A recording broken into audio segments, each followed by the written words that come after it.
All right, fan, big day ahead. Way Celtic news that'll blow your head.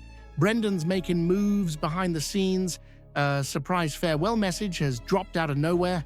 And stick around because the last story, a $5 million transfer bomb that could repeat the Scott Brown masterclass. You don't want to miss this, so tap that like button, hit subscribe, and stay till the end. It's all kicking off. Let's go. All right, let's get into this then, fan. Just you and me now. Brendan Rodgers, say what ye like, but the man's a master at saying just the right thing, and maybe more importantly, leaving out what needs left unsaid. You'll never see him chasing headlines or throwing the players under the bus directly. No, it's all wee nudges, the subtle digs, those quiet words that you and me both hear loud and clear.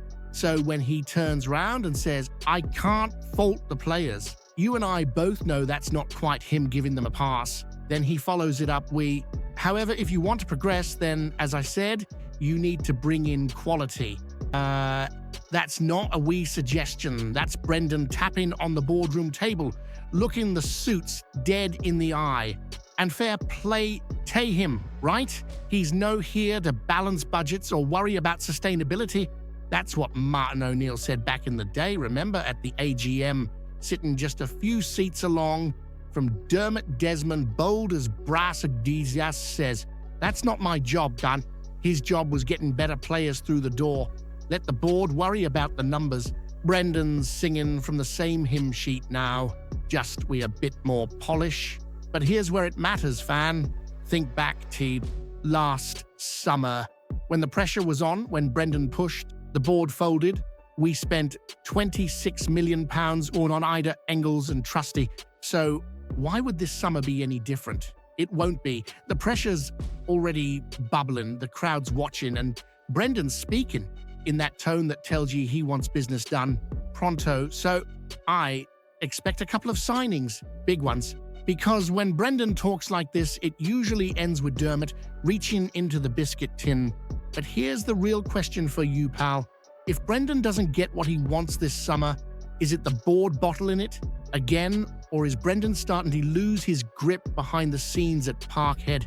Let me know below. Go on, get into it. I want to hear what you think. This one's a belter for debate. Hit like, smash that subscribe, and let's make sure this video lands in front of every Celtic daft mate you've got. Right, fan? This one's a wee bit out the blue, So, Kwon, I remember him? The lad who came in after Aaron Mui hung up his boots straight from the Korean second division. Let's be honest, our folk were scratching their heads from the start. It felt a bit like signing a mystery box on Football Manager and hoping it turns into a wonder kid. Only it never really did it? Yet no appearances for the Celtic first team. Just a couple of loan spells at St Mirren and Hibs, where, to be fair, he showed glimpses, but still nothing that screamed future Parkhead legend. And now off to Nantes in France. That's the bit that surprised me, and probably you too. French clubs like that didn't just take punts for the sake of it. They watch, they scout, they study. They must have seen something in him that maybe slipped past us while we were too busy shouting about injuries and missed signings. So the lad's away, and fair play to him. Maybe he'll thrive under different lights. But here's the daft thing that always happens with these quiet exits. What if he does shine in League One? What if we've just let another late bloomer walk out the door because we never had the patience? And here's the cheeky question just for you, Van der Niche. Did Celtic give Kwon a fair crack at it, or was he just another name chucked on the pile while the board crossed their fingers and hoped he'd turn into Mui 2.0? Let me know down below. Don't hold back. You and me, we've seen plenty come and go, but this one feels like it could come back to bite, or maybe we've just dodged a flop. Time will tell. Hit like, smash that subscribe, and let's make sure this video lands in front of every Celtic daft mate you've got. All right, fan.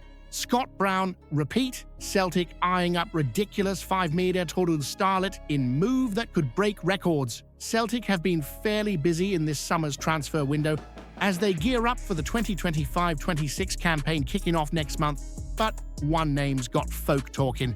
Remember how we hit the jackpot with Scott Brown? That move back in 2007 from Hibs, a wee 4.4 Meloters gamble at the time, turned into one of the greatest investments in the club's modern history.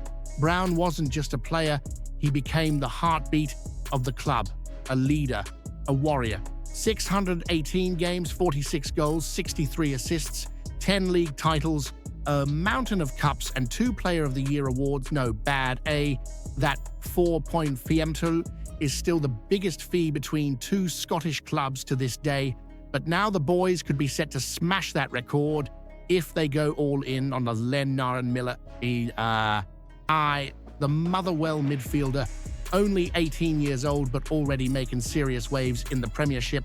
According to the Scottish Sun, Celtic have been long-term admirers of Miller, but they've got competition. Serie A's Udinese are sniffing about, ready with a fresh bid, and Bologna, plus a few mystery Bundesliga clubs, are also keen. It's said the lad prefers a move abroad right now, but Celtic, we need to change his mind. Miller's reportedly valued at $5 million. That would break the Brown transfer record, but based on what this lad's shown already, it might just be worth it. Let's break down the numbers from last season. Tackle success rate, 68%. Top 28% of all midfielders are duels won per 90, 5.84. Top 36%. Ball recoveries, 6.52 per 90. Top 10%. Interceptions, 1.38 per 90. Top 14%. Blocks, 0. 48 per 90 for all. Top 28%. Oh, and he chipped in with 2 goals and 8 assists as well. He's already a full Scotland international. A box-to-box engine. James McFadden even called him a fast, ridiculous, in a good way. The thing is, Miller's already proven himself in this league. Just like Brown had before coming Tay Parkhead, he wouldn't need time to settle. He'd hit the ground running, strong in the tackle, composed on the ball, and with plenty left in the tank for years to come. Celtic might not be looking to keep someone for 600 plus games anymore, but with our current model, sign, develop, sell. Lennon Miller fits the bill perfectly. He's for the now and the future. So should Celtic break the bank to sign this lad? Is this our next Scott Brown or another one that got away? Let me know what you think, fan. Hit like, smash that subscribe, and let's make sure this video lands in front of every Celtic daft mate you've got.